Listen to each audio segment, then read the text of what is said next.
everyone, it's Jego Reyes for CNN Philippines 10, where we break down major stories from here and abroad into bite-sized facts in 10 minutes. Our Woman of the Week this time is Michelle Yeoh, who has won the Best Actress Award at the 95th Academy Awards for her performance in the multiverse film Everything, Everywhere, All at Once. Totally fit for the spotlight this week, Yeoh makes history as the first woman of Asian descent to win an Oscar for the lead acting category. With this feat, Yeoh advises ladies to, quote, never give up and don't let anybody tell them they're past their prime. The movie also won 6 other awards.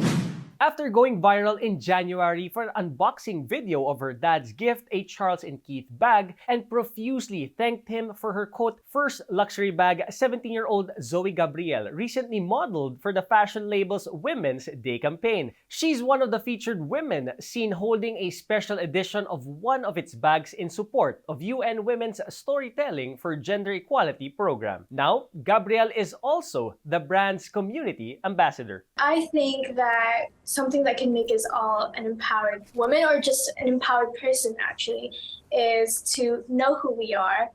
And I think that if we know who we are, if we are rooted in it, and if we are proud of it, empowerment and courage are bound to bloom. From bags, we go to makeup. Content creator May Layug dreamt of building her own makeup brand, and she didn't stop until it became a reality. GRWM, or Get Ready With Me Cosmetics, was born out of Layug's desire to create an inclusive and cruelty-free beauty brand. She began as a beauty enthusiast online, and when she noticed that there's not enough Filipino representation in the global makeup scene, she decided to create one that's proudly Pinoy. We really highlighted as our tagline yung beauty on your own terms. Okay. So it's for us kasi like ikaw yung magdidictate on what beautiful means para sa'yo. Focus namin is to be inclusive because the Philippines is a very diverse country eh. So hindi lang 3 ang skin tones dito, there's a lot.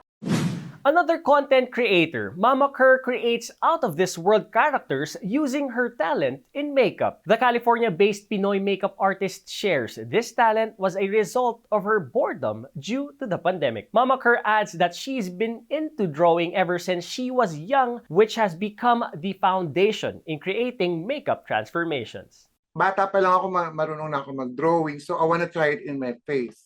Hanggang sa binigay nila yung mga tears, sila nilista ko, tapos I talked to my husband, sabi ko, yo daddy, I wanna do this and I wanna buy this, these things. And bumili kami, tapos yun, nag-practice na ako. I started playing with my paint. In the world of beauty pageants, there's no more one Lars try for Lars Pacheco, who won Miss International Queen Philippines 2023. In her second time joining the pageant, the 26-year-old beauty queen competed against 24 other candidates and took home the crown. Pacheco will try to get a back-to-back crown for the Philippines in the competition. 2 female pilots of the Philippine Air Force are excelling in this male-dominated field, beginning with First Lieutenant Frances Sandra Aquinde, who wants to follow her dad's footsteps, who is a Master Sergeant of the Air Force. She volunteered as an attack pilot and was deployed in missions against communist terrorist groups. Meanwhile, Major Saiza Ann Amar Antinor Cruz took up psychology at the De La Salle, Lipa City before joining the Philippine Air Force Officer Candidate School. Her career highlight includes going to search and rescue and disaster relief operations. Saiza is operating the newly bought S-70I Black Hawk helicopter of the Philippine Air Force. In other news, almost half of Filipinos believe the economy will improve this year. According to the social weather stations, 48% are optimists while 9% are pessimists. 33% are neutral. In-person interviews were conducted for the survey from December 10 to 14 last year. And from San Miguel Corporation, its food unit posted its highest ever income last year despite, quote, a very difficult environment. San Miguel Food and Beverage reported a net income of 34.7 billion pesos in 2022, 10% up annually. This comes after the company's beer, spirits, and food businesses performed strongly last year. SMFB President and CEO Ramon Ang says they expect to deliver operational excellence this year while ensuring their products are within every Filipino's reach.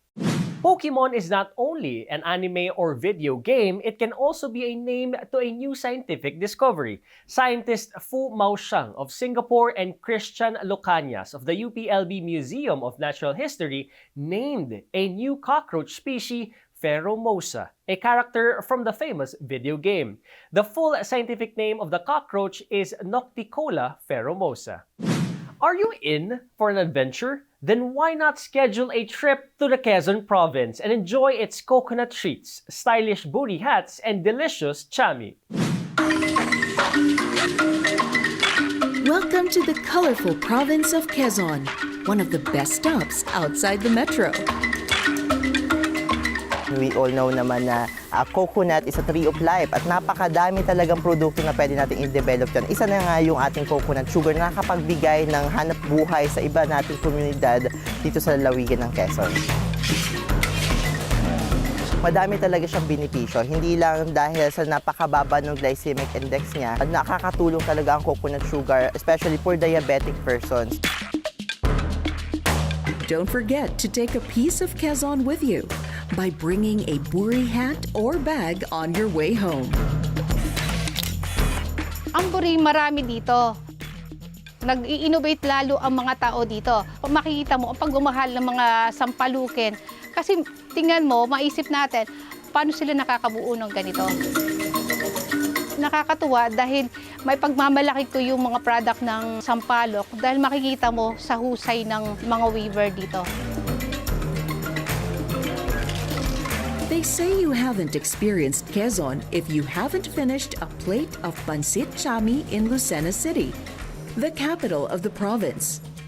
And this classic merienda also comes in sizzling and contemporary twists. Napakahalaga ng mga expressways kasi since mabilis yung transportation, marami na rin naengganyo ng mga turista from Manila na magdala ng aming mga products. A trip to this province is definitely worth it.